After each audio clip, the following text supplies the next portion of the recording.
الرحیم السلام علیکم ورحمۃ اللہ وبرکاتہ۔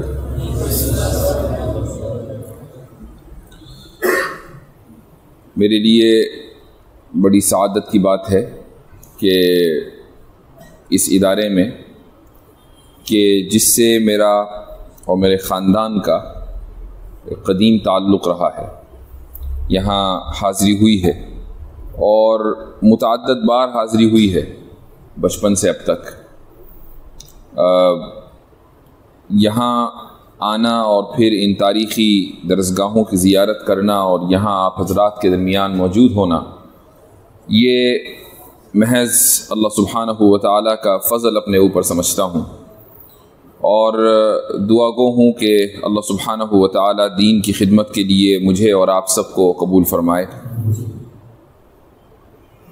جامعہ میں جو تحفظ شریعت کا شعبہ ہے اس کے تعلق سے وقتاً فوقتاً مجھے خبر ملتی رہی، واٹس ایپ کے ذریعے بھی، دیگر سوشل میڈیا کے پلیٹ فارمز کے ذریعے، کہ یہاں پر ماشاء اللہ اس تاریخی ادارے میں یہ کارنامہ شروع ہوا ہے۔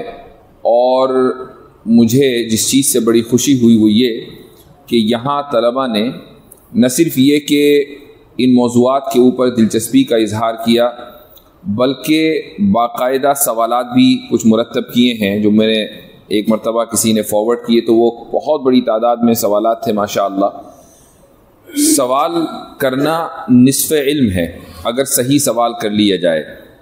ایک موقع پر رسول اکرم صلی اللہ علیہ وسلم خطاب فرما رہے تھے اور آپ صلی اللہ علیہ وسلم سے صحابہ کرام کی عاشقی کا کچھ اس طریقے کا معیار تھا کہ آپ علیہ الصلاۃ والسلام سے وہ ہر چھوٹی بڑی بات پوچھتے تھے۔ آپ صلی اللہ علیہ وسلم کی جو ذات ہے وہ صرف یہ نہیں کہ وہ کسی قبیلے کے گویا کہ سربراہ ہو، نہیں، بلکہ وہ محمد رسول اللہ تھے، وہ اللہ کے رسول تھے اور پوری امت کی ذمہ داری آپ پر تھی۔ اب اگر ہر طرح کے سوالات کے جوابات دیے جائیں تو سارا ٹائم تو اسی میں گزر جاتا، تو اس لیے اللہ سبحانہ و تعالیٰ نے پابند کر دیا لوگوں کو کہ لا تسألوا عن اشیاء ان تبد لکم تسؤکم۔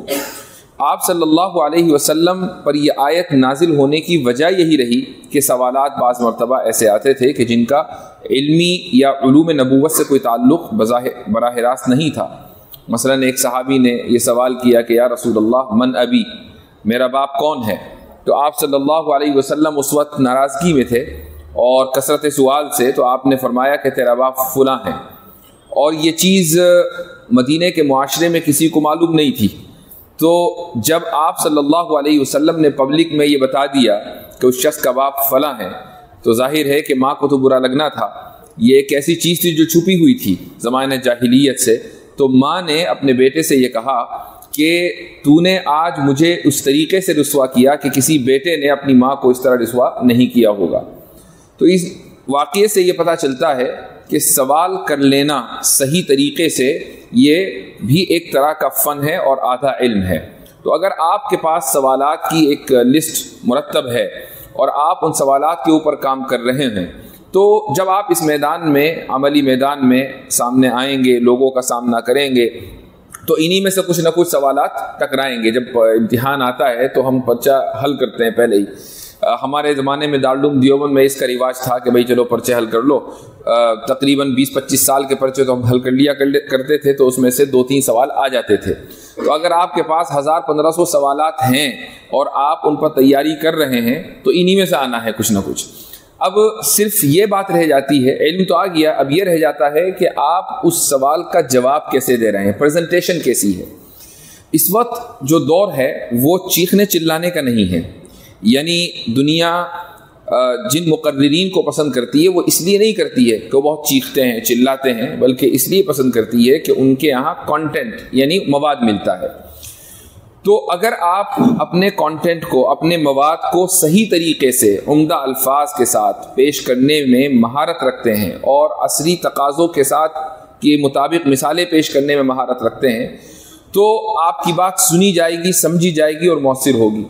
لیکن اگر آپ کے پاس علم ہو لیکن عصری تقاضوں کے مطابق مثالوں کے ساتھ آپ اس علم کو پیش کرنے میں مہارت نہ رکھتے ہوں تو آپ کی بات میں وہ اثر انگیزی نہیں ہوگی. تو یہ جو دوسرا حصہ ہے یہ پریکٹس کے ساتھ آئے گا، لیکن اس کا جو آغاز ہے وہ یہاں سے ہوگا کہ آپ کو اس چیز کا پابند کرنا پڑے گا اپنے آپ کو کہ کبھی بھی غصہ نہیں کرنا ہے، چاہے کیسا ہی سوال آ جائے.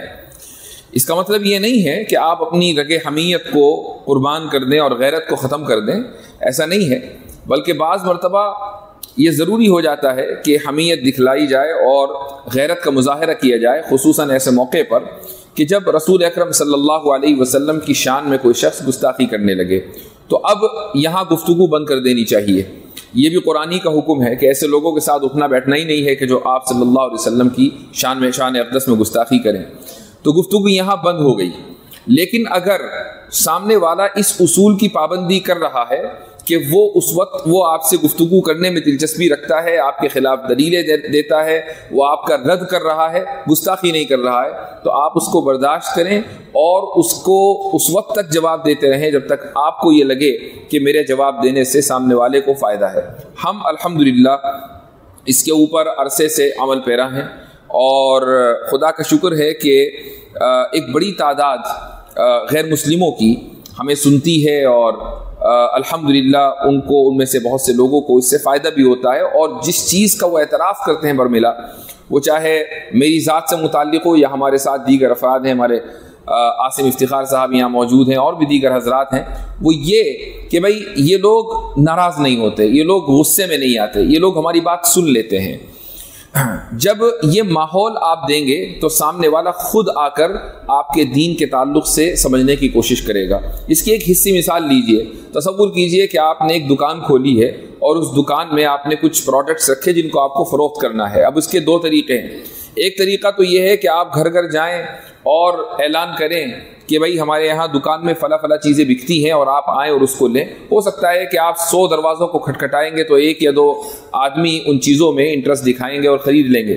اور ایک یہ ہے کہ پورے شہر میں یہ پتہ چل جائے کہ فلاں صاحب کی دکان ہے اور یہ سامان اگر اچھی کوالٹی کا ملے گا تو وہیں ملے گا. تو آپ کو نہ ایڈورٹائز کرنے کی ضرورت ہے، نہ کہیں ہورڈنگز لگانے کی ضرورت ہے، نہ کہیں اخبار میں اعلان دینے کی ضرورت ہے، نہ سوشل میڈیا پر آنے کی ضرورت ہے.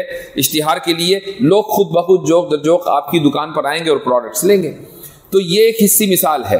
بالکل ایسے ہی ایک آدمی اگر دین کی بات کرتا ہے اور دین کی بات کوالٹی کے ساتھ کرتا ہے اور اس کی پریزنٹیشن صحیح ہے تو غیر مسلم جو دین میں دلچسپی رکھتے ہیں، اسلام کو سمجھنا چاہتے ہیں، وہ خود بخود آپ تک آئیں گے. ان کو وہ کوشش کریں گے کہ کس طریقے سے میں ان صاحب تک پہنچ جاؤں. بعض مرتبہ ایسا ہوتا ہے کہ لوگ ہفتوں ٹرائی کرتے ہیں اور اس کے بعد وہ ہم تک پہنچ پاتے ہیں.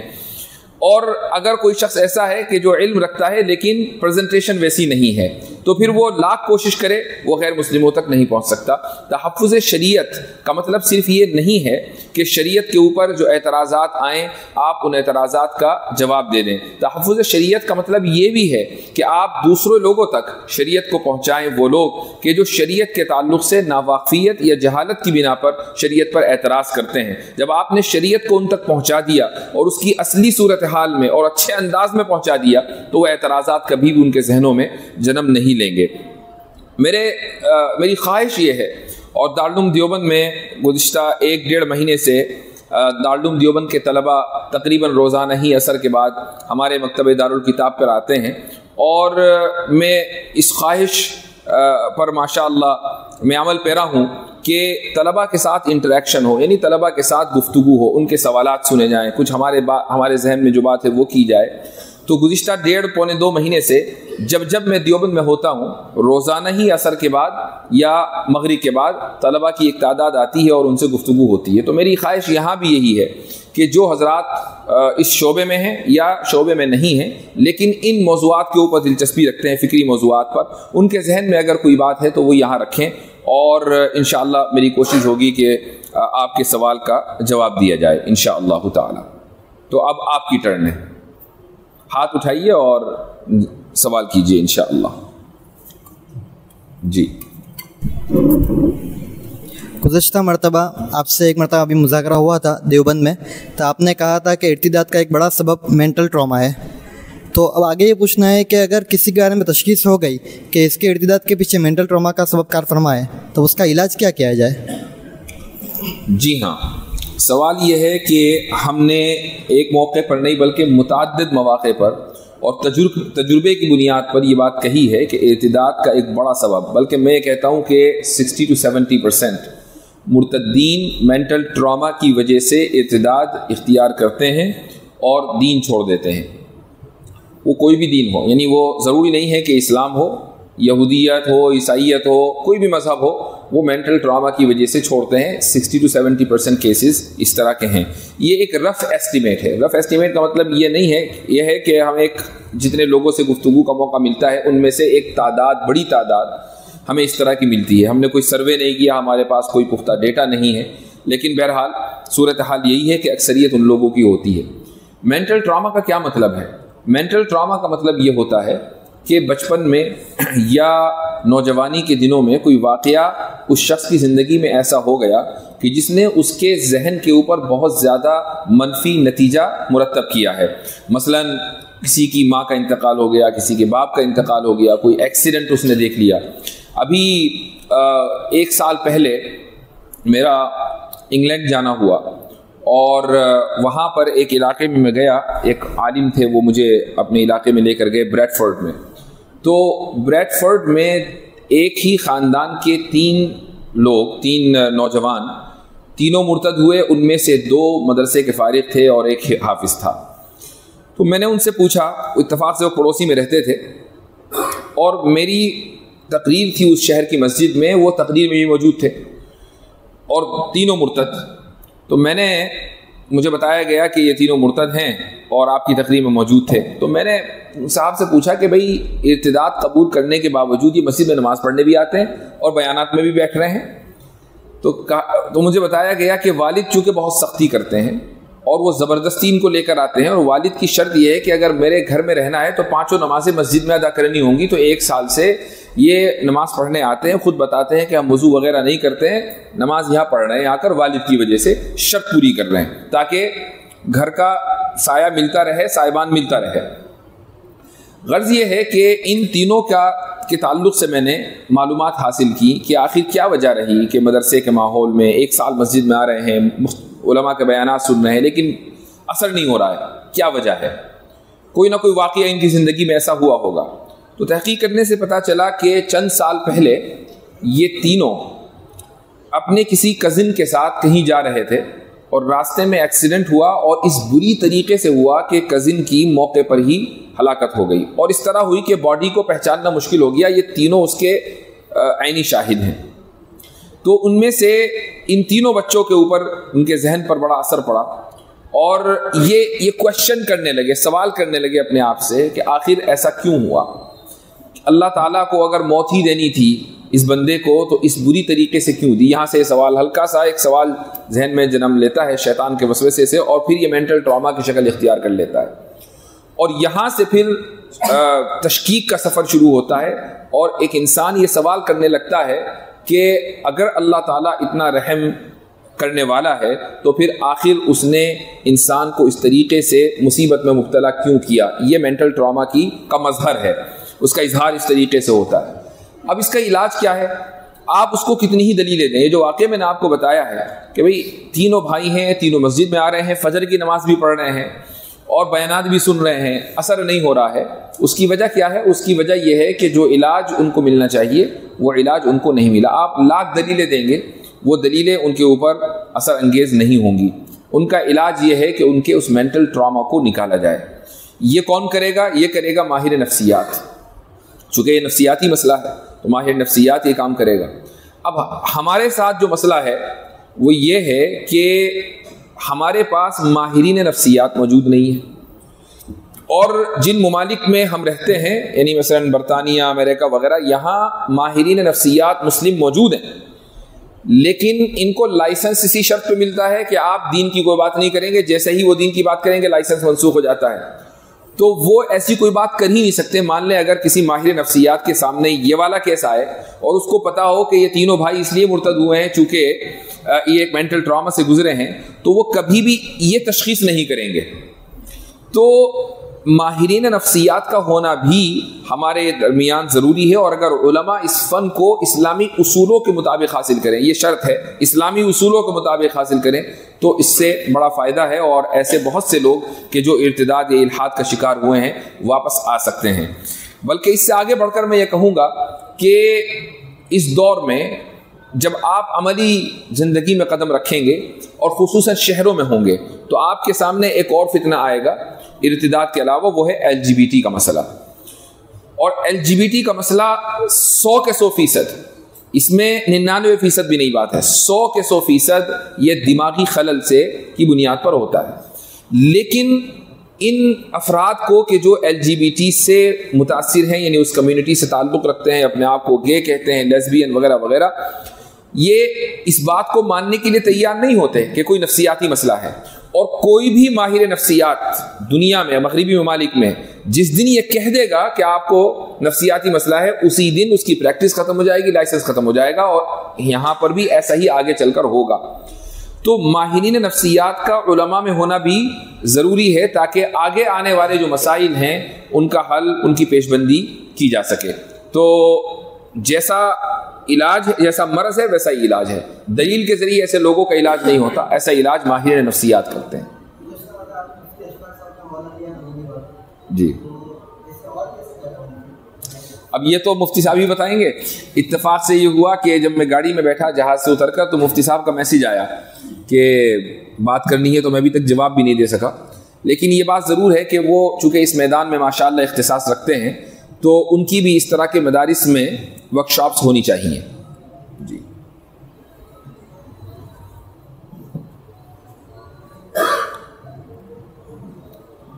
جی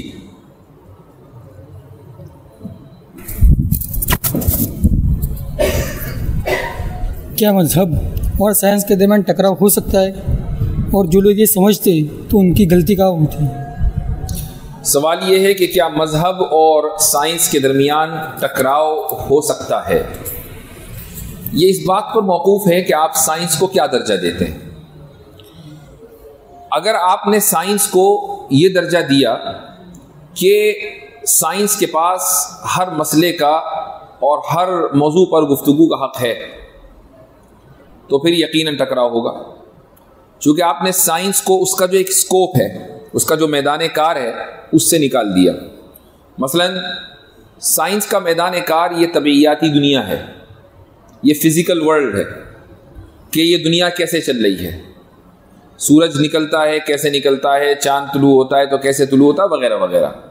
یہ جو کیسے کا جواب ہے، پروسیس کو سمجھانے کا کام، اور وہ بھی صرف اس طبعیاتی دنیا کے تعلق سے، یہ سائنس کا میدان کار ہے۔ جیسے ہی آپ سائنس سے یہ سوال کریں گے کہ خدا موجود ہے یا نہیں، سائنس سے آپ یہ سوال کریں گے کہ دنیا کے آغاز سے پہلے کیا تھا، اور سائنس سے آپ یہ سوال کریں گے کہ دنیا کے اختتام کے بعد جب کائنات ختم ہو جائے گی، سائنس بھی کائنات کے اختتام کو مانتی ہے، تو اس کے بعد کیا ہوگا، وغیرہ وغیرہ۔ جب یہ سوالات، زندگی کا مقصد کیا ہے، یہ سوال آپ سائنس سے کریں گے اور اس سے ہی سمجھنے کی کوشش کریں گے تو یقیناً سائنس اور مذہب میں ٹکراؤ ہوگا۔ بلکہ پھر سائنس اور مذہب ہی میں نہیں، دنیا کی ہر چیز میں اگر آپ مذہب کے مقابلے میں کوئی بھی چیز لا کر کھڑا کر دیں تو سائنس اور اس مذہب اور اس کے درمیان ٹکراؤ ہوگا۔ مثال کے طور پر آپ سائنس کی جگہ کوئی ویسے ہی رسم و رواج لے لیں، کھانا پینا لے لیں، اور اس کو آپ وہ اہمیت دیں جو مذہب کو دی جاتی ہے تو ٹکراؤ لازمی ہے۔ اسی لیے اس کو سائنس نہیں، سائنٹزم کہا جاتا ہے۔ یعنی ایک بڑی تعداد وہ ہے ان لوگوں کی ہے جو سائنس کو واقعی وہ درجہ دیتی ہے کہ اگر کوئی چیز سائنس کی بنیاد پر ان کے سامنے پیش کی جائے تو وہ تسلیم کریں گے، ورنہ نہیں کریں گے۔ تو وہ لوگ سائنس کا نہیں بلکہ سائنٹزم کا شکار ہیں، اور سائنٹزم غیر سائنسی رویہ ہے۔ سائنٹزم کیا چیز ہے؟ سائنٹزم یہ ہے کہ ہم کسی بھی چیز کی حقانیت، صداقت کو سائنس کی بنیاد پر جانچیں گے، یہ سائنٹزم ہے آسان لفظوں میں۔ تو اگر کوئی شخص سائنٹزم کا شکار ہے تو یہ غیر سائنسی رویہ ہے۔ یہ غیر سائنسی رویہ کیوں ہے؟ اس کی وجہ یہ ہے کہ سائنس کا جو منہج ہے، مختصر الفاظ میں بتا رہا ہوں، یہ ہوتا ہے کہ اگر آپ نے کسی چیز کا مشاہدہ کیا مثلا نیوٹن نے مشاہدہ کیا کہ سیب اس کے اوپر گرا. اب اس نے یہ غور و فکر کیا, اس کے ذہن میں یہ سوال آیا کہ یہ سیب جو اوپر سے نیچے گرا ہے یہ ایسا کیوں ہوا؟ یہ اوپر بھی تو جا سکتا تھا, یہ دائیں بھی جا سکتا تھا, بائیں بھی جا سکتا تھا. تو اس مشاہدے کی بنیاد پر اس نے ایک سوال اپنے ذہن میں پیدا کیا اور اس کا جواب تلاش کرنے کی اس نے کوشش کی.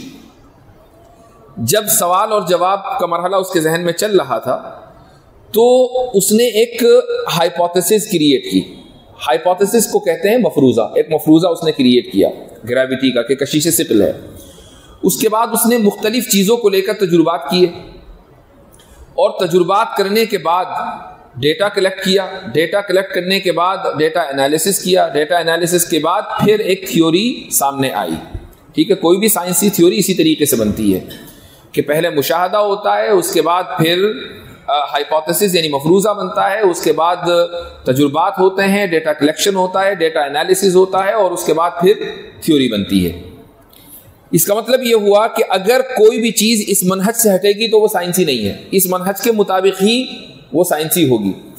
تو جب ہم یہ کہتے ہیں کہ سائنس سے ثابت کریں کہ خدا موجود ہے تو گویا کہ آپ یہ مان کے چل رہے ہیں کہ خدا کو نظر بھی آنا چاہیے, پھر خدا کو کے تعلق سے مفروضہ بھی درست ہونا چاہیے, پھر خدا کی لیب میں ٹیسٹنگ بھی ہونی چاہیے, خدا کے تعلق سے ڈیٹا بھی کلیکشن ہونا چاہیے, پھر خدا کے تعلق سے اس ڈیٹا کا انالیسز ہونا چاہیے, پھر خدا کے تعلق سے تھیوری بننی چاہیے.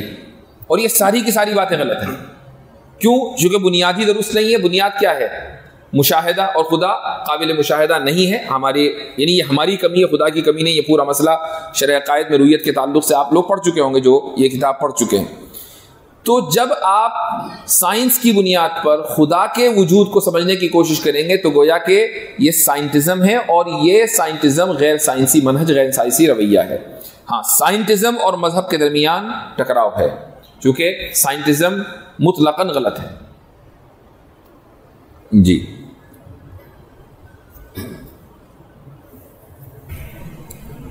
یہ جو آپ کی 1 سال پہلے اویس اقبال کے ساتھ جو ڈیبیٹ ہوئی تھی اس میں ڈارونزم کا پوری طرح سے ابطال ہونے کے باوجود بھی وہ آخر اپنا بیس, الحاد کا بیس ڈارونزم پر کیوں بناتے ہیں؟ اس کی وجہ یہ ہے کہ ملحدین کے پاس کوئی دوسرا ان کے سمجھ کے مطابق مضبوط نقطہ ہے ہی نہیں. یعنی وہ خود سمجھتے ہیں کہ ڈارونزم سے مضبوط ہمارے پاس کوئی دوسری چیز نہیں ہے, اس لیے وہ اس کو پیش کرتے ہیں. ہمارے اعتبار سے وہ بھی مضبوط نہیں ہے, لیکن کم سے کم ان کی اپنی تسلی کے لیے ڈارونزم سب سے زیادہ مضبوط نقطہ ہے, اس لیے ان کی گاڑی وہیں اٹک جاتی ہے اور اس سے آگے وہ نہیں بڑھ پاتے. ڈارونزم نے چونکہ زندگی کے ارتقاء کی وضاحت کی ہے. وضاحت کا مطلب یہ ہے کہ جو زندگی سنگل سیل سے بڑھتے بڑھتے بڑھتے یہاں تک پہنچی ہے وہ کیسے پہنچی ہے, پروسیس. میں نے ابھی بتایا کہ سائنس پروسیس کو بیان کرنے کا نام ہے, تو ڈارونزم نے اس کی وضاحت کی ہے. اب یہ چیز وہ خدا کے اوپر اپلائی کرتے ہیں. مثلا جس ڈیبیٹ کا آپ حوالہ دے رہے ہیں اس میں فریق مخالف بار بار یہ پوچھتا ہوا نظر آیا کہ خدا نے انسان کو بنایا تو کیسے بنایا. کیا مطلب؟ یعنی وہ اس پروسیس کی وضاحت طلب کر رہا تھا جو کہ سائنس کا کام ہے, اور یہ وضاحت کس سے طلب کر رہا تھا؟ مذہب سے. یہ ہے خلط مبحث. مذہب کسی چیز کی پروسیس کو یا اس پروسیس کی وضاحت کے لیے نہیں آیا ہے. نصوص کے اندر صرف یہ ہوگا کہ ہم نے پیدا کیا. بعض مرتبہ بیان قدرت کے لیے یہ ہوگا ہم نے پانی سے پیدا کیا, ہم نے مٹی سے پیدا کیا, لیکن جو پورا پروسیس ہے اس کو بیان نہیں کیا جائے گا چونکہ مذہب کا میدان عمل نہیں ہے. مذہب اس چیز کے لیے نہیں ہے. مذہب بایولوجی نہیں ہے, مذہب کیمسٹری نہیں ہے, مذہب فزکس نہیں ہے. یہ کام ان علوم کا ہے جو علوم عقل کے اوپر مبنی ہے. یہ اللہ تعالیٰ نے انسان کو عقل دی اسی لیے کہ تم اس پروسیس کی وضاحت خود کرو. تو جب آپ ڈارونزم کو یہ سمجھیں گے کہ یہ بالکل حقیقت ہے, اور جس طریقے سے ڈارونزم ارتقاء کی وضاحت کرتا ہے ایسے ہی مذہب میں بھی کوئی چیز ہونی چاہیے, تو خلط مبحث ہوگا, اور ظاہر ہے کہ ایسا شخص نہ تو سائنس کو سمجھتا ہے اور نہ مذہب کو.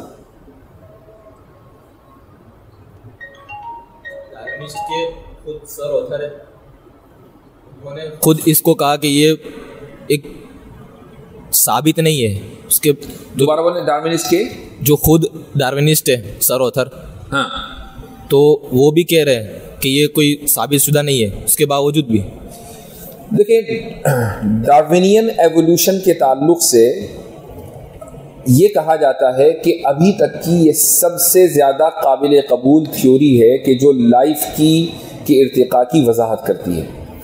کوئی بھی سچا مخلص ڈارونسٹ یہ نہیں کہے گا کہ یہ 100% حقیقت ہے اور اس میں کسی بھی طرح کی تبدیلی کی کوئی گنجائش یا تشریح کی گنجائش نہیں ہے. اگر وہ مخلص ہے سائنس کے تئیں اور وہ سائنس پر سچا پکا ایمان لایا ہوا ہے تو وہ یہ کبھی نہیں کہے گا. اور اگر وہ منافق ہے، منافق سائنس ہے، منافق فی سائنس ہے، تو پھر وہ اس طرح کی بونگیاں مارے گا، اس کو خود سائنس کا علم نہیں ہے.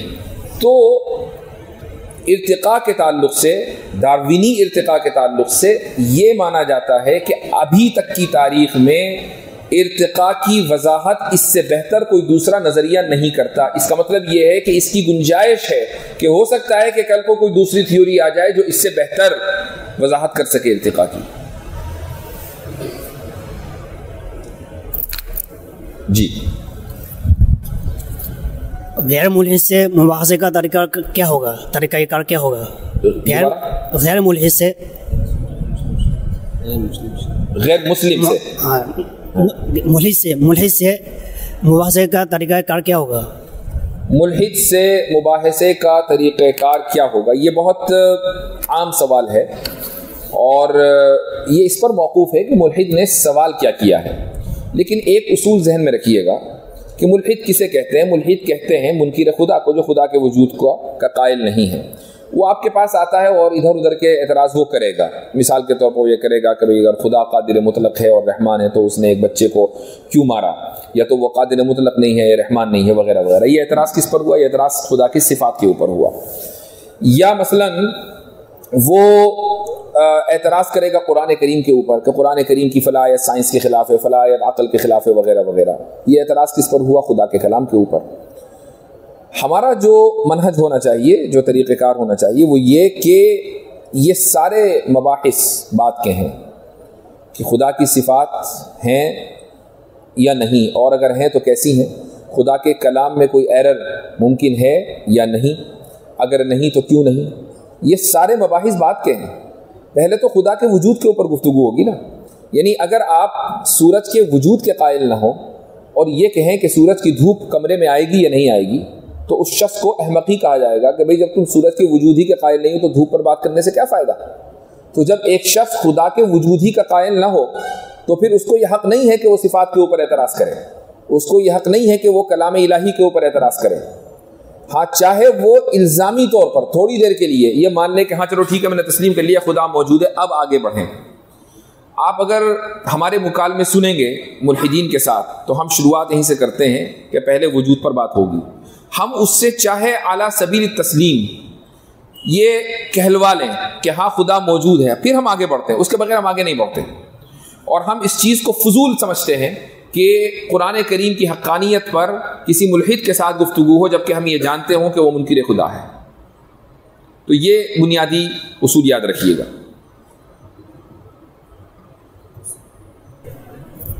مساوات پر جو اعتراضات کیے جاتے ہیں کہ مساوات ہونا چاہیے، تو اس میں عام مثال سے کس طرح سمجھا جائے؟ مساوات کے اوپر کے تعلق سے یہ کہا جاتا ہے کہ مرد اور عورت کے درمیان، ہے نا، مرد اور عورت کے تعلق سے کہا نا آپ نے، مرد اور عورت کے درمیان مساوات ہونی چاہیے. اس کا جواب آپ دو طریقے سے دے سکتے ہیں، جن میں ایک طریقہ درست ہے اور دوسرے کو میں غلط سمجھتا ہوں. جس طریقے کو میں غلط سمجھتا ہوں وہ یہ کہ آپ مساوات ثابت کرنے چلیں. آپ یہ کہیں کہ نہیں مساوات تو ہے اور اسلام میں تو عورت کا یہ مقام ہے اور فلاں مقام ہے، اور سامنے والا دو چار مثالوں کے ذریعے آپ کو 2 منٹ میں ڈھیر کر دے. وہ آپ سے وراثت کا ہی مسئلہ اگر پوچھ لے کہ وراثت میں عورت کو کم دیا جاتا ہے مرد کو زیادہ دیا جاتا ہے تو مساوات کہاں ہوئی؟ تو اس کا جو صحیح منہج ہے اور صحیح طریقہ ہے وہ یہ کہ آپ مساوات کے اوپر سوال اٹھائیں کہ پہلے یہ ثابت کرو کہ مساوات ایک اعلیٰ ترین اخلاقی قدر ہے. اگر یہ ثابت ہو جائے کہ یہ اعلیٰ ترین اخلاقی قدر ہے پھر ہم جواب دیں گے کہ یہ اسلام میں کیوں نہیں ہے.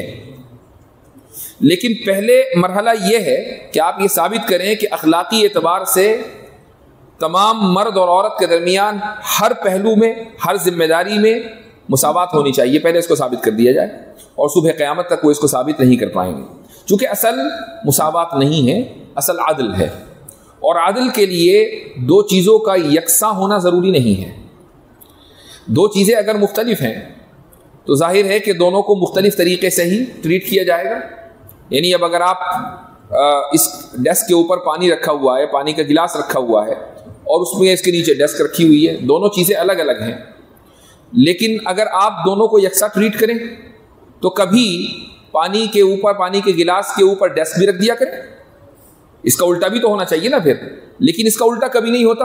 کیوں؟ چونکہ پانی کا جو گلاس ہے وہ نازک ہے، ڈیسک مضبوط ہے، تو ڈیسک کو سپورٹ کرنا ہے، پانی کے گلاس کو نہیں. تو عورت نازک ہے اور مرد بالکل ایسا ہی جیسے کہ ڈیسک، یعنی وہ مضبوط ہے. تو اللہ تعالیٰ نے مرد کو یہ ذمہ داری دی ہے کہ وہ خاندان کو سپورٹ کرے، وہ تحفظ فراہم کرے. یہ عورت کی ذمہ داری نہیں ہے، چونکہ ان کے دل بھی کمزور ہوتے ہیں، ان کی جسمانی ساخت بھی ایسی ہی ہے. تو جب دونوں الگ الگ ہیں، ایک میں فطری طور پر قوت ہے، دوسرے میں فطری طور پر کمزوری ہے، ایک میں نزاکت ہے، دوسرے میں نزاکت نہیں ہے، تو دونوں کے درمیان مساوات کیسے ممکن ہے؟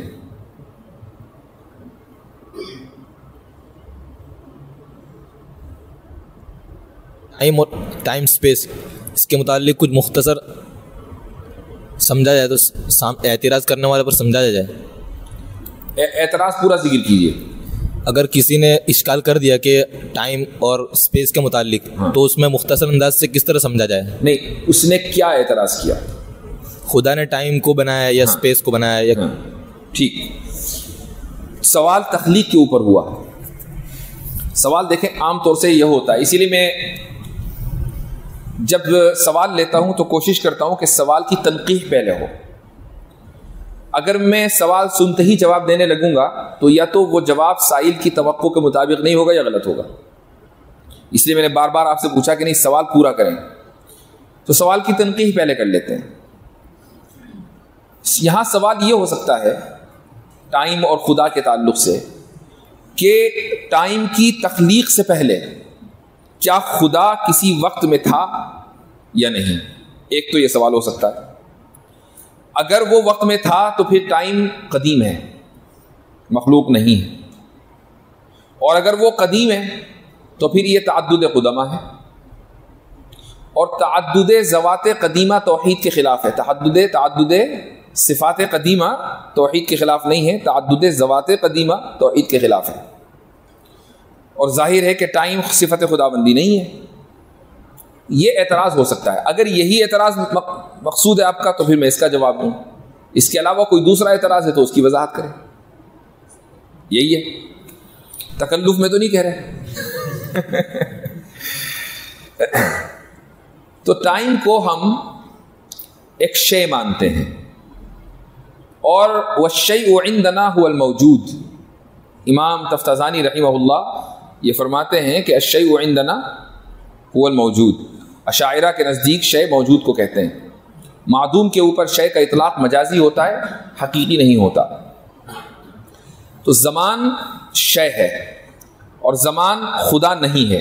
یہ چیز بالکل بدیہی ہے اور اس کو ثابت کرنے کی ضرورت نہیں ہے. اب اللہ تعالیٰ کہتا ہے کہ ہم نے ہر چیز کو پیدا کیا، خلقنا کل شیء. تو جب ہم نے ہر چیز کو پیدا کیا تو زمانہ بھی مخلوق ہے. جب زمانہ مخلوق ہے تو ظاہر ہے کہ حادث ہوگا، اور جب حادث ہے تو خدا اس میں نہیں ہو سکتا، ورنہ زمانے کا جو کہ حادث قدیم ہونا لازم آئے گا، اور یہ اجتماع ضدین ہے. اب یہاں صرف یہ بات رہ جاتی ہے کہ زمانے کو پیدا کرنے سے پہلے خدا کس زمانے میں تھا، یہ بات رہ جاتی ہے. اس کا جواب یہ ہوگا کہ یہ سوال غلط ہے. اور یہ سوال اس لیے غلط ہے کہ جب ہم نے زمانے کو مخلوق مان لیا، حادث مان لیا، تو یہ کہنا کہ زمانے کو خلق کرنے سے پہلے، زمانہ اپنے وجود سے پہلے کیا تھا، یہ ایسا ہی ہو گیا. یہ بچہ پیدا ہونے سے پہلے کیا تھا، جس طریقے سے یہ سوال واہیات ہے اور ایک منطقی مغالطہ ہے، ایسے ہی وہ سوال بھی ہے.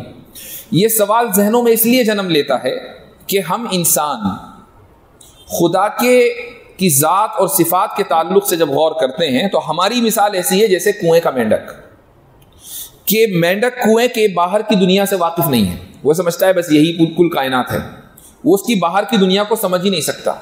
خدا کی ذات اور صفات کے تعلق سے ہمارا علم اتنا محدود ہے کہ خدا نے جتنا بتلایا ہے اتنا ہی سمجھا جا سکتا ہے، اس کے علاوہ نہیں سمجھا جا سکتا۔ چونکہ ہم زمان اور مکان کی حدود اور قیود کے پابند ہیں، اس سے ہم باہر نہیں نکل سکتے، تو ہم یہ سمجھتے ہیں کہ ہر موجود، خواہ وہ وجود اللہ ہی کا ہو، وہ بھی زمان اور مکان کا تابع ہے۔ تو یہ چیز ہمیں سمجھ میں نہیں آتی، تو یہ ہمارے جہل کا قصور ہے، یہ ہمارا قصور ہے کہ ہم خدا جو کہ لا زمان و لا مکان ہے اس چیز کو نہیں سمجھ سکتے۔ اس کا مطلب یہ نہیں کہ خدا کسی نہ کسی زمان و مکان میں ضرور بھی ضرور ہے۔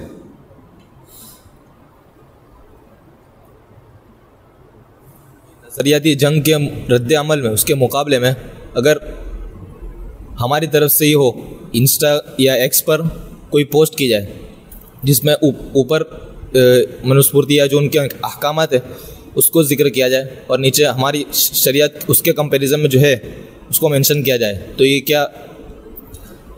دیکھیں، یہ جو آپ فرما رہے ہیں وہ اس بات پر موقوف ہے کہ ماحول کیسا ہے۔ یہ ضروری نہیں ہے کہ ہر بات کا جواب فوری طور پر اسی انداز سے دیا جائے۔ ہم جن ملکوں میں رہتے ہیں، میں اپنی بات کر رہا ہوں، وہاں پر ان چیزوں کی بہت زیادہ آزادی ہے، اور دوسرے ممالک میں اس طرح کی آزادی نہیں ہے، بلکہ یہ چیز بعض مرتبہ نقصان دہ بن جاتی ہے۔ اس لیے میں نوجوانوں کو اور طلباء کو اس سے دور رہنے کا مشورہ دیتا ہوں۔ نظریاتی جنگ کا جو جواب ہے وہ یہ نہیں ہے کہ آپ ایکس پر جا کر ایک ٹویٹ کر دیں اور یہ سمجھیں کہ ایک گولہ ہم نے داغ دیا اور میدان ہم نے مار لیا، ایسا نہیں ہے۔ نظریاتی جنگ جو کی جاتی ہے وہ اس طریقے سے کہ آپ اپنے آپ کو ذہنی طور پر، علمی طور پر، فکری طور پر تیار کریں اور اتنے رجال پیدا کر دیں کہ جو گراؤنڈ لیول پر جا کر ان باتوں کا جواب دیں۔ چونکہ سوشل میڈیا ایک ایسا ہے جیسے کہ دیوانے کی بڑھ، ایک آدمی بس دیوار میں اپنا سر مار رہا ہے اور اس کا کوئی حل نہیں، تو وہاں سوشل میڈیا پر وہ کراؤڈ موجود ہے، اکثریت 99-90% کراؤڈ وہ ہے، آپ اس کو کتنی دلیلیں دیں گے وہ کچھ نہ کچھ کہے گا یا خاموش ہو جائے گا، اس کا کوئی خاص اثر نہیں ہوگا، الا یہ کہ سوشل میڈیا پر ڈائلاگ اس طرح ہو جیسا کہ آپ ہمارے ڈائلاگز دیکھتے ہیں۔ یہ بہت کم لوگ ہیں جو سوشل میڈیا پر غیر مسلموں میں ہم سے آ کر بات کرتے ہیں، یعنی یہ 1% بھی لوگ نہیں ہیں، بلکہ 0.1% بھی نہیں ہے۔ تو بہرحال تو سوشل میڈیا سے آپ جب اس لیول پر پہنچ جائیں، مدرسوں سے نکلنے کے بعد، علمی آپ تفوق حاصل کرنے کے بعد، ٹھیک ہے آپ کام کرنا چاہیں کریں، لیکن اس کے بھی کچھ ایتھکس ہیں۔ تو آپ مثلاً اگر مجھے دیکھیں گے یا عاصم افتخار بھائی یہاں موجود ہیں، ہمیں دیکھیں گے تو ہم کبھی بھی، ہم پوری کوشش کرتے ہیں کہ تہذیب کا دامن نہ چھوٹے اور ہم دلیل دے دیں، بعض مرتبہ الزامی بھی دیتے ہیں اور بعض مرتبہ ہم تحقیقی بھی دیتے ہیں، لیکن یہ اس لیے دے پاتے ہیں کیونکہ جس ماحول میں ہم ہیں وہ ماحول ہمیں اس کی اجازت دیتا ہے اور ہمیں اس سے کوئی زیادہ خاص فرق نہیں پڑتا۔ لیکن آپ حضرات کا معاملہ ذرا دوسرا ہے، آپ فکری، علمی، نظری اعتبار سے اپنے آپ کو اتنا پختہ اور تیار کریں کہ 1-on-1 اگر بحث ہو رہی ہے تو آپ کے نو کے زبان پر یہ سارے حوالے موجود ہوں۔ یہ ہے آپ کے لیے میدان عمل۔ جی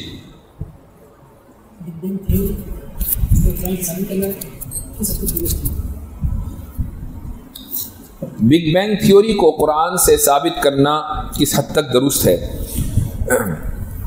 کسی بھی سائنسی تھیوری کو، آپ نے لفظ تھیوری بولا بگ بینگ کے ساتھ، تو اس کا مطلب یہ ہے کہ یہ ایک تھیوری ہے، اور یہ بھی میں آپ کو بتا دوں کہ 1929 میں اس تھیوری کو مکمل طریقے سے یعنی اس کے سامنے ہتھیار ڈال دیے گئے کہ ہاں چلو ٹھیک ہے، چونکہ 1929 میں ایڈوین ہبل کے ذریعے جو ٹیلیسکوپ تھی تو اس سے مشاہدہ ہوا کہ یہ کائنات پھیل رہی ہے۔ تھیوری تو پہلے آ چکی تھی لیکن 1929 میں اس پر مہر لگی ہے، اور اس وقت سے لے کر آج تک، یعنی یہ تقریباً 94-95 سال کا عرصہ ہو رہا ہے۔ اس عرصے میں سائنٹیفک سوسائٹیز دنیا بھر میں پھیلی ہوئی ہیں، خصوصاً انگلینڈ کی مشہور ہے، کتنے ہی سیمینارز ہو چکے ہیں جس میں اس بات کی سائنسدانوں نے کوشش کی ہے کہ اس تھیوری کو چھوڑ دیا جائے اور اس کے بجائے دوسری تھیوری لائی جائے جو کائنات کے قدیم ہونے کے کو ثابت کرے، یعنی کائنات کے حادث ہونے کو وہ پسند نہیں کرتے، مجبور ہیں، اگر ان کے پاس کچھ تھوڑے بہت دلائل ادھر ادھر سے مل جائیں کہ جس سے یہ تھیوری غلط ثابت ہو جائے تو یہ اسی دن اس تھیوری کو غلط ثابت کر کے چھوڑ دیں گے اور کائنات کے قدیم ہونے کے ماڈل کو اختیار کر لیں گے۔ تو کوئی بھی تھیوری جو سائنس کی طرف سے پیش کی جاتی ہے، چاہے 90 سال کا عرصہ لگے یا 900 سال کا، اس بات کے لیے ہمیشہ ذہنی طور پر تیار رہنا چاہیے کہ تھیوری آگے چل کر غلط ثابت ہو سکتی ہے۔ تو قرآن کی تشریح اور تفسیر اس طرح نہ ہو کہ کل جب سائنس بدل جائے تو آپ یہ کہیں کہ بھئی اب کیا کریں ہم، کیونکہ ہم نے تو قرآن کی تفسیر اس طرح کر دی تھی، تو اب یا تو آپ اپنی کتابوں کے اندر تبدیلی کریں، اور یا پھر لوگوں کو یہ کہنے کا موقع ہوگا کہ دیکھو سائنس نے قرآن کو غلط ثابت کر دیا۔ کرسچینٹی کا جو بنیادی مسئلہ ہے وہ یہی ہے کہ کرسچینٹی نے سائنس کو، مذہب کو سائنس کے تابع کر دیا تھا۔ جب سائنس نے ترقی کی اور نئی نئی تھیوریز آئیں اور پرانی تھیوریز غلط ثابت ہونے لگیں، تو اب پوپ نے یا جو ان کے بڑے بڑے پادری تھے انہوں نے ان تھیوریز کو قبول کرنے سے انکار کر دیا، اور نوجوانوں میں تشکیک کی ایک لہر دوڑ پڑی، اور اس طریقے سے ان کے ہاں ارتداد اور الحاد خوب پھیلا اور عیسائیت شکست کھا گئی۔ تو آج عیسائیت ایسا نہیں کہ کہیں زندہ ہے۔ کیا آپ نے دیکھا کہ کوئی ملک 100% عیسائی ہو؟ دنیا کا کوئی بھی ملک 100% عیسائی شریعت کے اوپر یا مسیحی شریعت کے اوپر عمل نہیں کرتا۔ دنیا کے سارے ممالک چاہے اپنے آپ کو، چاہے ان کے جھنڈے کے اوپر کراس بنا ہوا ہو، لیکن یہ سارے لبرل سیکولر ممالک ہیں، اور لبرلزم اور سیکولرزم کے سامنے سب کے سب سرنگو ہو چکے ہیں۔ اس کی وجہ یہی ہے کہ عیسائیت نے غلطی کر دی تھی۔ کچھ مسلمان اس غلطی میں مبتلا ہیں، اور ہم اس غلطی کی بارہا نشاندہی کرتے ہیں، اور ایسے دعات کو، ایسے لوگوں کو ان کے خلوص میں شک کیے بغیر ان کو ہم اس طرف توجہ دلاتے ہیں کہ آپ سائنس کے تابع مذہب کو نہ کریں۔ جی، سائل کا سوال ہے کہ کیا محمد صلی اللہ علیہ وسلم نے لفظ اللہ کا تعارف کروایا ہے جبکہ پہلے سے رائج تھا؟ کیا رسول اللہ صلی اللہ علیہ وسلم نے لفظ اللہ کا یا اللہ کا، سوال کیا ہے آپ کا، لفظ اللہ کا یا اللہ کا؟ لفظ اللہ کا تعارف کرایا؟ نہیں، ہمارا یہ دعویٰ ہے ہی نہیں، یہ لفظ تو پہلے سے موجود تھا، اور یہی وجہ ہے کہ جب قرآن کریم نازل ہوا اور لفظ اللہ اس میں آیا تو کیا مشرکین نے پوچھا کہ اللہ کیا چیز ہے؟ لفظ اللہ پہلے سے موجود تھا۔ آپ صلی اللہ علیہ وسلم نے لفظ اللہ کو پہلی مرتبہ دنیا کے سامنے پیش نہیں فرمایا، اللہ سبحانہ و تعالیٰ کا وہ تعارف کرایا کہ جو لوگوں کے ذہنوں سے اوجھل ہو گیا تھا۔ یہ تعارف بھی نیا نہیں تھا، مصدقا لما بین یدیہ، آپ صلی اللہ علیہ وسلم کا کے اوپر نازل ہونے والا کلام مصدقا لما بین یدیہ ہے، یعنی وہ تعارف اللہ کا پہلے نازل ہو چکا تھا دوسری کتابوں میں، لیکن وہ تعارف اوجھل ہو گیا تھا مشرکین کے ذہنوں سے۔ تو آپ صلی اللہ علیہ وسلم نے آ کر اس تعارف کو زندہ کیا ہے، نئی بات آپ صلی اللہ علیہ وسلم نے کچھ نہیں کہی۔ قل ما كنت بدعا من الرسل، آپ فرما دیجئے کہ میں کوئی نیا پہلی مرتبہ رسول بھیجا گیا ہوں، ایسا نہیں ہے، کوئی نئی بات نہیں لے کر آیا، وہی بات ہے جو پہلے انبیاء اور رسول کرتے آئے ہیں، تو ہمارا یہ دعویٰ ہے ہی نہیں۔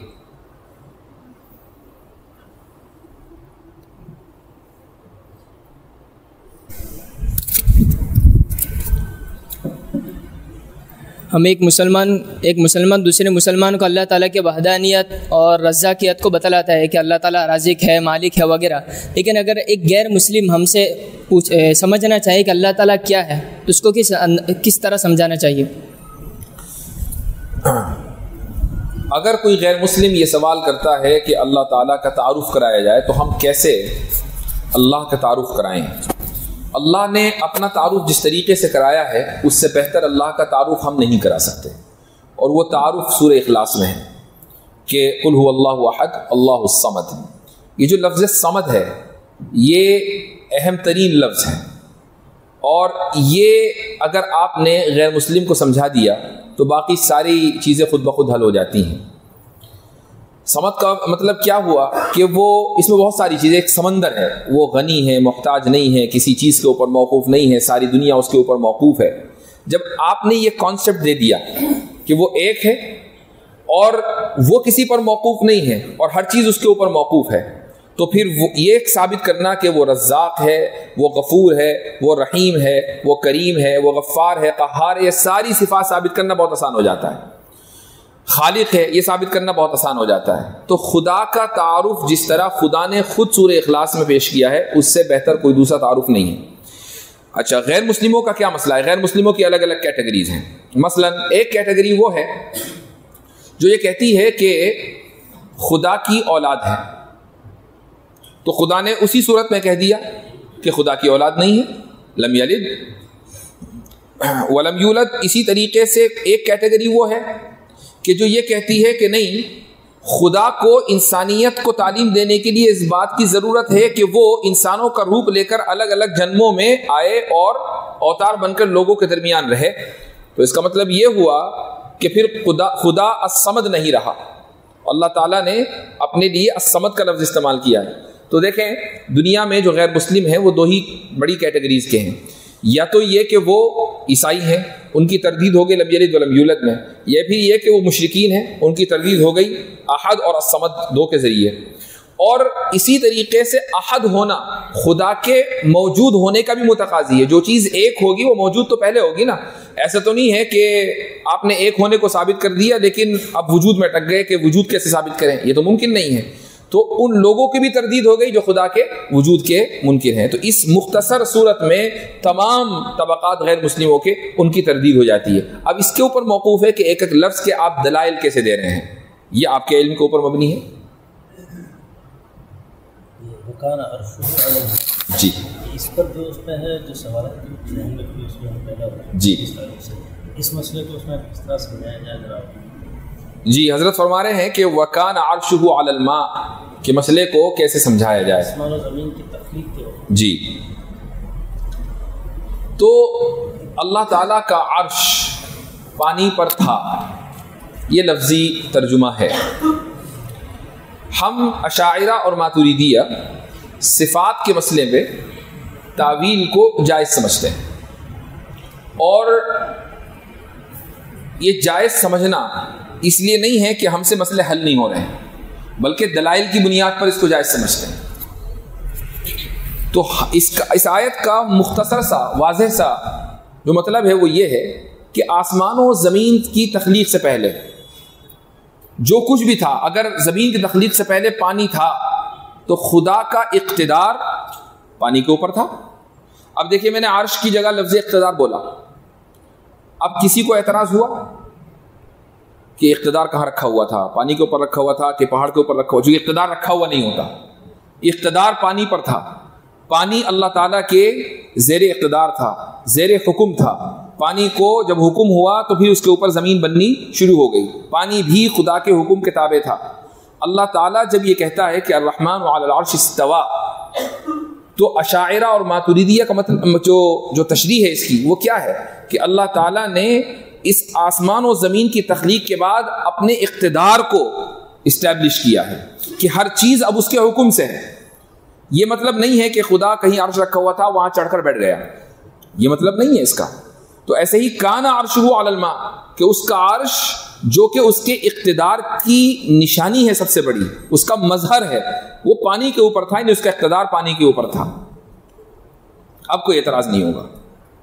اس میں جلالین کے جو محشی جی انہوں نے اس میں لکھا ہے کہ اوپر ہونے کا یہ مطلب نہیں ہے کہ بالفعل اوپر تھا، بلکہ دونوں کے درمیان اس میں ہے فاصل، یعنی یہ تسلیم کرتے ہیں کہ الرحمن علی العرش استوى میں، یہی اس میں عرش اور الماء جی جی یعنی عرش کو اس میں ہے جو پانی کے اوپر مان کر جی کہہ کہ کسی چیز کے اوپر ہونے کے لیے کوئی ضروری نہیں ہے کہ بالفعل اس کے اوپر ہو جی، کہ اس کو اپنے حقیقی معنی پر محمول کر کے جو کر رہے ہیں، تو کس حد تک اس سلسلے میں اور وضوح؟ جی بالکل، یہ بات بھی بالکل درست ہے کہ اوپر ہونے کے لیے ضروری تو نہیں کہ اس پر رکھا ہوا ہو۔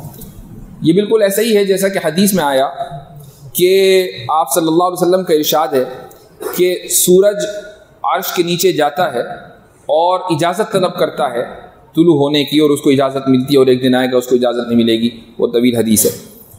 تو اب یہاں سوال یہ ہوتا ہے کہ وہ کہاں جاتا ہے؟ سورج تو اپنی جگہ ہے، ہم نے اور کہیں نہ کہیں مستقل وہ طلوع ہو رہا ہے، تو اس کا جواب یہی ہے کہ عرش کے نیچے ہونے کے لیے ضروری تو نہیں کہ وہ کہیں جائے، وہ تو مستقل عرش کے نیچے ہے۔ ہر چیز اس کائنات کی عرش کے نیچے ہے، اس میں سورج بھی ہے، تو بالکل عرش کے نیچے ہونے کے لیے عرش پر لٹکنا ضروری نہیں ہے، اس کے نیچے پائے کو پکڑنا ضروری نہیں ہے۔ ایسے ہی یہ بھی، تو تعویل اگر کی جائے تو وہ تعویل جو میں نے عرض کی کہ اس کا اقتدار پانی کے اوپر تھا، اور اگر اس کو اب ظاہری معنی پر محمول کریں تو جیسا کہ حضرت نے فرمایا وہ بھی بالکل بات درست ہے کہ پانی کے اوپر عرش تھا اور اس کے لیے ضروری نہیں ہے کہ پانی عرش کو ٹچ کر رہا ہو.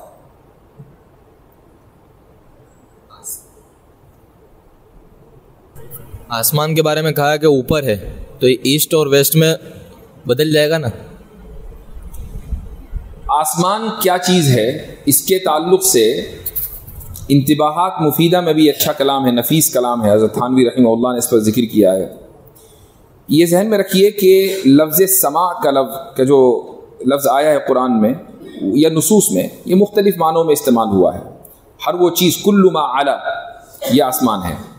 یہاں تک کہ چھت کے لیے بھی لفظ سماع کا استعمال ہوا ہے، بادلوں کے لیے لفظ سماع کا استعمال ہوا ہے، اور اسی طریقے سے اس کے اوپر جو جن کو ہم آسمان کہتے ہیں ان کے لیے بھی لفظ سماع کا استعمال ہوا ہے. اب دیکھنا یہ ہے کہ اس کائنات کی ہر چیز اسفیریکل ہے. اسفیریکل کا مطلب یہ ہے کہ وہ جیسے بیضوی شیپ ہوتا ہے اس طریقے سے ہے. یہ دنیا بھی ایسی ہے، اس کے علاوہ جو سیارے ہیں اس نظام شمسی میں وہ بھی ایسے ہی ہے، جو ہمارا قریب ترین ستارہ یعنی سورج ہے وہ بھی ایسا ہی ہے. اور کلن فی فلک یسبحون سے جو اشارہ ملتا ہے وہ بھی یہی ملتا ہے. یہ اشارہ ہے، صراحت نہیں ہے. تو جب آسمان جو کہ ہماری نظروں سے اوجھل ہے، جس آسمان کی ہم بات کر رہے ہیں 7 آسمان، وہ ہماری نظروں سے اوجھل ہے، اگر اس آسمان نے اس پوری کائنات کو ہر طرف سے گھیرا ہوا ہے تو ہم جائے جہاں ہو اس کائنات میں آسمان اوپر ہی ہوگا. ہم ایسٹ میں ہوں گے، ویسٹ میں ہوں گے، جو ایسٹ ویسٹ نارتھ اور ساؤتھ ہے یہ ہمارے اعتبار سے ہے. جب اگر آپ آسمان پہ چلے جائیں گے تو وہ جگہ جہاں آپ آج کھڑے ہوئے ہیں وہ نیچے ہی ہوگی، وہ اوپر کبھی نہیں ہوگی. سمجھ میں آیا؟ تو جہاں یہ جو ایسٹ اور ویسٹ ہوتا ہے اس کی حقیقت کچھ نہیں ہے سوائے اس کے کہ یہ ایک یعنی یہ کہہ لیں کہ سبجیکٹیو ہے. سبجیکٹیو کا مطلب یہ ہے کہ میرا ایسٹ کسی دوسرے کا ویسٹ ہو سکتا ہے، میرا دایاں کسی دوسرے کا بایاں ہو سکتا ہے. ایسا نہیں ہے کہ جو چیز جو جہت میری دائیں ہے وہ سب کی دائیں ہیں پوری دنیا کی. تو یہ ایک حقیقی چیز نہیں ہے بلکہ جہات وہمی چیز ہے. تو آپ ایسٹ اور ویسٹ جائے جہاں بھی جائیں یا جو بھی ڈائریکشن ہو یہ وہمی ہے، لیکن اس جگہ پر جس کو آپ ویسٹ کہہ رہے ہیں اس جگہ کو ذہن میں رکھ کر اگر آپ آسمان پہ چلے جائیں تو وہ جگہ ہمیشہ آسمان کے نیچے ہی ہوگی، کیونکہ آسمان نے چاروں طرف سے اس کائنات کو گھیرا ہوا ہے. بالکل ایسا ہی آپ امریکہ چلے جائیں، اور اس وقت ہم انڈیا میں ہیں، اور دنیا اگر گول ہے تو امریکہ کہاں ہوگا؟ زمین کے نیچے. ٹھیک ہے، زمین کے نیچے ہوگا. اور آپ کھدائی کرتے کرتے کرتے اگر ممکن ہو تو دوسری طرف امریکہ ہی نکلے گا. لیکن کیا ہم یہ کہیں گے کہ امریکہ ادھر ہے؟ زمین کے نیچے کہتے ہیں، یہ کہتے ہیں کہ نہیں ویسٹ میں ہے، چونکہ جاتے ادھر سے ہیں. تو اسی طریقے سے اس کائنات کو سمجھنا چاہیے، اور آسمان اس کائنات کو محیط ہے. یہ کیا کہ بغیر کسی ستون کے اس کو بنایا ہے، تو گول میں کس، یہ سمجھنا تو بہت آسان ہے. آپ یہ دیکھیں کہ ہماری اس دنیا کے باہر لیئرز ہیں، جیسے اوزون لیئر کا آپ نے نام سنا ہوگا. کیا اس میں کوئی ستون ہے؟ آج کل پورے انڈیا میں فاگی موسم چل رہا ہے، ہر جگہ فاگ ہے، دلی میں خصوصاً. وہ جب جہاز اڑتا ہے تو آپ کو لگے گا کہ آپ اس اسموک کے اندر سے ہوتے ہوئے جا رہے ہیں، اور 10-15 سیکنڈ کے بعد اسموک نیچے رہ جائے گا اور آپ اوپر رہ جائیں گے. وہ پورا ٹکا ہوا ہے، زمین کے اوپر نہیں ہے، بیچ میں ہے بغیر کسی ستون کے. تو بادل ہیں، ٹکے ہوئے ہیں بغیر کسی ستون کے. تو جب بادل بغیر ستون کے ہیں، بخارات بغیر ستون کے ہیں، تو آسمان بغیر ستون کے کیوں نہیں ہو سکتا؟ اس کی مثال تو اللہ تعالیٰ نے کتنی ہمیں ہماری دنیا میں دکھلائی ہیں. یہ سوال یہ تھا کہ چھت کو اگر یوں کہا جائے کہ یہ بغیر ستون کے تو یہ بات الگ ہے، اور گول چیز کے متعلق یہ کہا جائے کہ یہ اندر ستون کے بغیر ہے. اگر چھت کو کہا جائے کہ بغیر ستون کے ہے تو یہ بات الگ ہے. کیا مطلب؟ یہ ایک معجزے کے طور پر. ٹھیک، دیکھیں یہاں پر یہ چیز سمجھنے کی ہے کہ کیا انسان کے لیے اس طرح کی کوئی چیز تخلیق کر دینا کہ جس میں کسی بھی چیز کا سہارا نہ ہو اور وہ بالکل گول ہو، ممکن ہے؟ سہارا نہ ہو اور وہ ویسے ہی ٹکی ہوئی ہو، مثلا انڈے جیسا کوئی شیپ آپ بنائیں گے تب بھی کوئی نہ کوئی سہارا اس کا ہوگا. کہیں بھی رکھیں گے آپ اس کو تو جو جگہ رکھی ہوئی ہے وہ سہارا اس کو دے گی. لیکن اللہ تعالیٰ نے اس پوری کائنات کو جو بنایا ہے تو وہ کسی چیز کے اوپر رکھا نہیں ہے. یہ جو دنیا بنی ہوئی ہے وہ کسی چیز کے اوپر ٹکی ہوئی نہیں ہے، وہ معلق ہے. اس کا معلق ہونا یہی معجزہ ہے جو انسان کے بس کے باہر ہے. انسان کسی ایسی چیز کی تخلیق نہیں کر سکتا کہ جو بغیر سہارے کے اپنی ایک معلق ہو. یہ اعجاز ہے اس میں، تخلیق میں. جی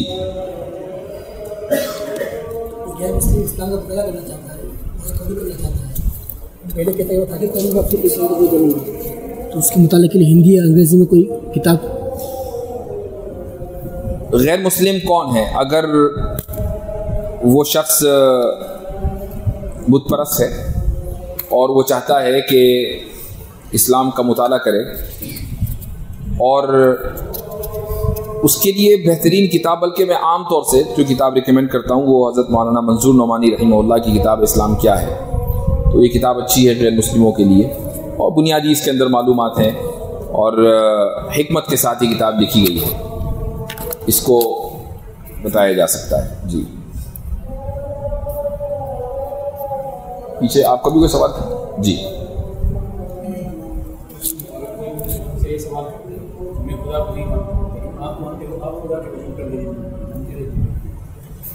یہ سوال بہت عام ہے، ملحدوں کی طرف سے کیا جاتا ہے کہ میں خدا کو نہیں مانتا لیکن آپ مانتے ہیں تو آپ وجود پر دلیل دیں. دیکھیں، ہم سے جب بھی کوئی ملحد آ کر یہ بات کہتا ہے تو ہم اسے یہ کہتے ہیں کہ ہمارے پاس دلائل کا انبار نہیں، بھنڈار ہے. اتنے دلائل ہم دیتے رہیں گے. تو دو باتیں ہوں گی، یا تو ہم اس سے یہ پوچھتے ہیں کہ تمہیں کس طرح کی دلیل چاہیے، تو یہ لکھ لیجئے اور ایسا ہی ہوگا. وہ یہ کہے گا کہ مجھے حصی دلیل چاہیے، یہ لکھ لیں آپ، اس کے علاوہ کچھ اور نہیں ہو سکتا. تو آپ یہاں سے شروعات کریں گے کہ خدا کے وجود کے لیے حصی دلیل کا مطلب اگر یہ ہے کہ خدا نظر آنا چاہیے تو یہ ہمارے مقدمے کے خلاف ہے. ہم ایسی دلیل دیں ہی کیوں کہ جس پر ہمیں خود ایمان نہ ہو. اور اگر مطلب یہ ہے کہ مجھے ایک ایسی حصی دلیل چاہیے جس سے مجھے پتا چلے کہ خدا موجود ہے، تو آپ دنیا کا ایک ذرہ اس بات کی دلیل ہے کہ خدا موجود ہے. ٹھیک، تو دلائل دینے کی حد تک آپ آغاز دلیل کا اس وقت کریں، پہلے یہ طے کروا لیں کہ کس طرح کی دلیل سامنے والے کو چاہیے. اگر وہ یہ کہتا ہے کہ نہیں مجھے حصی دلیل نہیں یا مشاہداتی دلیل نہیں، عقلی دلیل سے کام چلے گا، تو ٹھیک ہے، 2-4 عقلی دلیل آپ دے سکتے ہیں. مثلا کلام، کاسمولوجیکل آرگیومنٹ آپ دے سکتے ہیں، دلیل حدوث دے سکتے ہیں، دلیل توقف دے سکتے ہیں، وغیرہ وغیرہ سارے دلائل موجود ہیں. لیکن ہمارا جو منہج ہے وہ یہ ہے کہ ہم تھوڑی دیر تک، اور ہمیں معلوم ہے کہ سامنے والے سے نکلنا کچھ نہیں، ہم تھوڑی دیر تک اس کو اس بات کے لیے عاجز کر دیتے ہیں کہ وہ یہ تسلیم کرے کہ ہمارے پاس دلیل نہیں ہے، اور یہ کہ اس کی ذمہ داری ہے دلیل دینا. کسی چیز کا منکر ہونا اس بات کی دلیل نہیں ہے کہ آپ کے اوپر دلیل کی ذمہ داری نہیں ہے. اب آپ مدعی نہیں ہیں، آپ یعنی منکر. البینۃ علی المدعی والیمین علی من انکر. یہاں سے لوگوں کو یہ شبہ ہوتا ہے کہ ملحد تو منکر ہے تو وہ مدعا علیہ ہے، اور ہم مثبت ہیں تو ہم مدعی ہیں، لہذا بینہ کی ذمہ داری ہمارے اوپر ہے. حالانکہ یہ مسئلہ اتنا آسان نہیں ہے، 2 اور 2 4 کی طرح آسان نہیں ہے. جو شخص خدا کی وجود کا انکار کر رہا ہے دراصل مدعی وہ ہے، ہم تو مدعا علیہ ہیں، اور وہ اس لیے انکار کر رہا ہے. مدعی کیوں ہے اس کی ایک میں اکثر مثال دیتا ہوں اور آپ نے سنی بھی ہوگی. ایک اس کو تھوڑا سا بدل لیتے ہیں.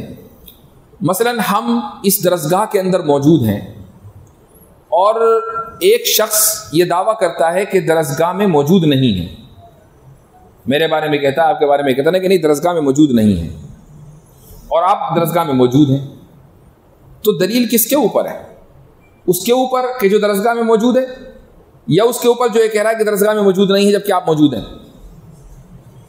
جو شخص یہ کہہ رہا ہے کہ درسگاہ میں موجود نہیں ہے، دلیل اس کے ذمہ ہے. اب دیکھیے وہ منکر ہے، اس کے باوجود دلیل اس کو دینی ہے. تو یہ مسئلہ ایسا نہیں ہے کہ جو بھی منکر ہوگا وہ دلیل سے بچ جائے گا. خدا کا وجود ایک ڈیفالٹ پوزیشن ہے اس انسانیت کی. ڈیفالٹ پوزیشن کا مطلب یہ ہوا کہ آپ تاریخ انسانیت میں پیچھے کتنے ہی دور چلے جائیں، 10-12 ہزار سال کی تاریخ محفوظ ہے، آپ کو تصور خدا ملے گا، تصور الحاد نہیں ملے گا. تصور الحاد آپ کو زیادہ سے زیادہ 2-2.5 ہزار سال پہلے تک ملے گا. تو اس کا مطلب یہ ہوا کہ ملحدین نے جو پوزیشن لی ہے وہ ڈیفالٹ انسانیت کی ڈیفالٹ پوزیشن کے خلاف لی ہے، اور ڈیفالٹ پوزیشن کے خلاف جو پوزیشن لے دلیل اس کے ذمہ ہے. تو ہم تو پہلے ملحد سے مطالبہ کرتے ہیں کہ تم دلیل دو، ہمیں معلوم ہے کہ اس کے پاس دلیل نہیں ہے. شاید ہماری اس مکالماتی زندگی کے پورے عرصے میں 1 یا 2 مرتبہ ایسا ہوا ہوگا کہ ایک جرت مند ملحد اس نے جرت کر کے یہ کہا ہوگا کہ میرے پاس دلیل ہے، لیکن دلیل کے نام پر ڈاروینی ارتقاء کے علاوہ اس سے کچھ نہیں نکلتا. تو ہمیں معلوم ہوتا ہے، اور یہ کوئی ایسی چیز نہیں ہے کہ اس کا یعنی صرف ہم سے ہی تعلق ہو. جو بھی جب آپ کوئی کام کرنے لگتے ہیں تو آپ کو اندازہ ہو جاتا ہے. عاصم بھائی کو اس کا تجربہ ہے، ہمیں اس کا تجربہ ہے، اور بھی جو ہمارے ساتھ افراد ہیں. سامنے والا جیسے ہی زبان کھولتا ہے ہمیں پتہ چل جاتا ہے کہ آگے کیا آنے والا ہے. سامنے والا جیسے ہی وہ یعنی 10 سیکنڈ نہیں ہوتے الحمدللہ یہ پتہ چل جاتا ہے کہ ایک اس طرح کا آرگیومنٹ دے گا، اور ہمیں پورا مقدمہ اس کا الحمدللہ پتہ چل جاتا ہے. تو کبھی بھی ایک دم ڈیفینسو پوزیشن نہ اختیار کریں. آپ پہلے اس سے دلیل کا مطالبہ کریں، وہ عاجز آئے گا، پھر اس کے بعد اپنی دلیل دیں، اور یہ کہیں کہ یہ دلیل دینا میرا تمہارے اوپر احسان ہے، ورنہ پوزیشن تمہاری تھی کہ تم دلیل دو. نماز کا وقت ہو گیا. چلیں، جزاکم اللہ خیر. سبحان اللہ وبحمدہ، سبحان اللہ العظیم.